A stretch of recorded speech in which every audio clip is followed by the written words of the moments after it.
purifikasi data.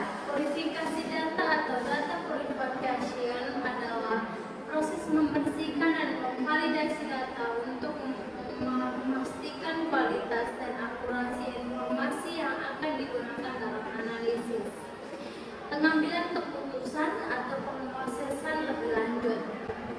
Tujuan purifikasi data yang pertama, meningkatkan akurasi data, kedua, menghilangkan duplikasi, ketiga, mendukung pengambilan keputusan. Langkah-langkah purifikasi data yang A. Identifikasi dan penanganan data yang hilang atau data missing data.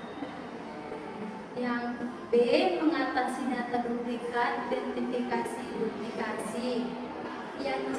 Konsistensi data. D. Pembersihan format dan tipe data. E. Penanganan ketidaksesuaian dalam kategorisasi.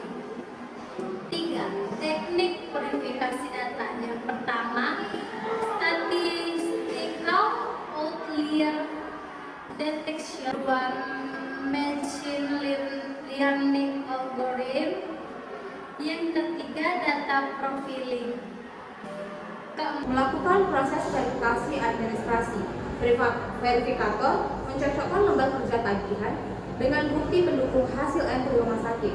Setelah proses verifikasi administrasi selesai, verifikator dapat melihat status klaim yang layak secara administrasi, tidak layak secara administrasi, dan verifikasi berkas rekam medis adalah langkah penting dalam memastikan bahwa data medis yang tercatat akurat, lengkap, dan sesuai dengan standar yang telah ditentukan. Yang pertama, tujuan verifikasi lanjutan berkas rekam medis. Berkas rekam medis bertujuan untuk meningkatkan akurasi data. Yang kedua, langkah-langkah verifikasi lanjutan berkas rekam medis. Proses verifikasi lanjutan berkas rekam medis melibatkan pemeriksaan mendalam terhadap dokumen dan data yang ada dalam rekam medis. Yang kedua, A. Pemeriksaan lengkap dan akurat identitas pasien. B. Verifikasi data medis yang diberikan. 3. Metode untuk menghindari error dalam verifikasi berkas rekam medis. Melihat status klaim yang layak dan tidak layak secara administrasi. Beberapa faktor yang umumnya menjadi kriteria bagi klaim yang dianggap layak secara administrasi adalah: yang pertama, dokumennya lengkap; yang kedua, formulir klaim yang benar; yang ketiga, poli masih aktif; yang keempat, batas waktu klaim; yang kelima, sesuai dengan ketentuan poli. Berikut adalah langkah-langkah untuk melakukan umpan balik pelayanan dengan memilih jenis pelayanan dan bulan pelayanan serta mengklik tombol cari. 1. Pilih jenis pelayanan. Siapkan drop-down menu atau pilihan yang memungkinkan pengguna untuk memilih jenis pelayanan yang diinginkan, seperti 2. Pilih bulan pelayanan. Buat drop-down lain untuk memilih bulan. Pastikan pilihan mencakup semua bulan dalam setahun. 3. Klik cari. Sediakan tombol cari yang dapat diklik oleh pengguna setelah memilih jenis dan bulan pelayanan. PK atau formulir persetujuan klaim. Yang pertama, login ke sistem, terus masukkan ke aplikasi atau sistem yang digunakan untuk mengelola klaim. Yang kedua, navigasi ke menu klaim. Temukan menu atau bagian yang berkaitan dengan klaim.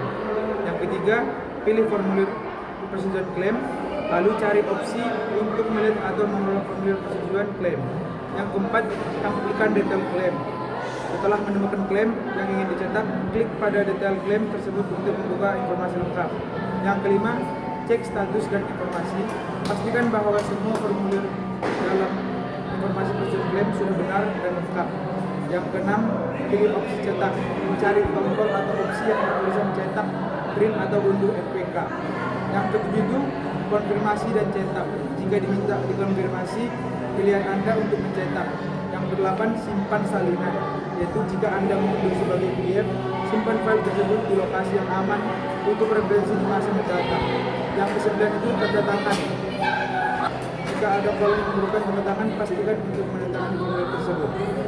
Dengan mengikuti langkah-langkah ini, kita dapat mencetak FPK dengan efektif untuk hasil formulir persetujuan klaim.